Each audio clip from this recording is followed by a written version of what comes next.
श्री सद्गुरवे नमः।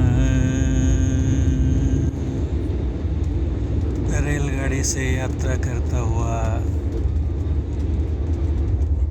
पढ़ रहा था यह पुस्तक राजगीर हरिद्वार दिल्ली सत्संग।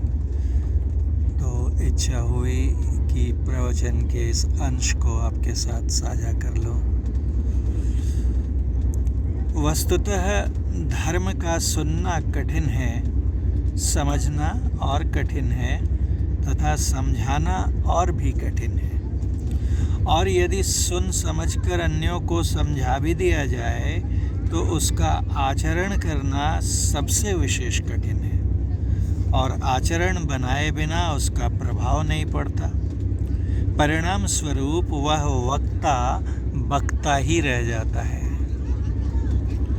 एक बार एक राजा ने अपने मंत्री से पूछा, मंत्री जी, क्या कारण है कि भगवान बुद्ध, संत कबीर, गुरु नानक आदि महात्माओं का जितना प्रभाव लोगों पर पड़ता था, आज के महात्माओं का प्रभाव उतना नहीं पड़ता?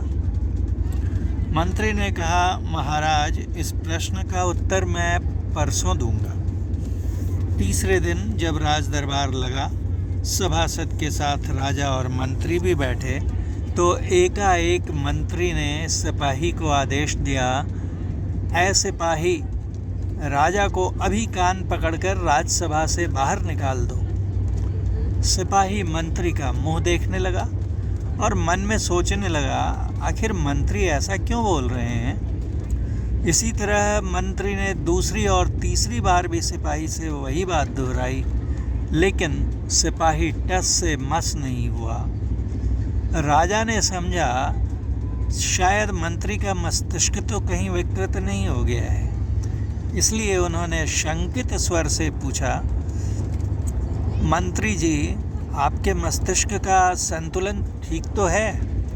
मंत्री ने मुस्कुराते हुए कहा, महाराज, यही आपके प्रश्न का उत्तर है। मैं आपके प्रश्न का उत्तर दे रहा हूँ। जिस तरह मैंने सिपाही को आदेश देकर अनधिकार चेष्टा की और उसका प्रभाव सिपाही पर कुछ भी नहीं पड़ा, उसी तरह जो अपने को योग्य नहीं बना लेते और उपदेश करते हैं, तो उनका प्रभाव लोगों पर अवश्य ही कुछ नहीं पड़ता।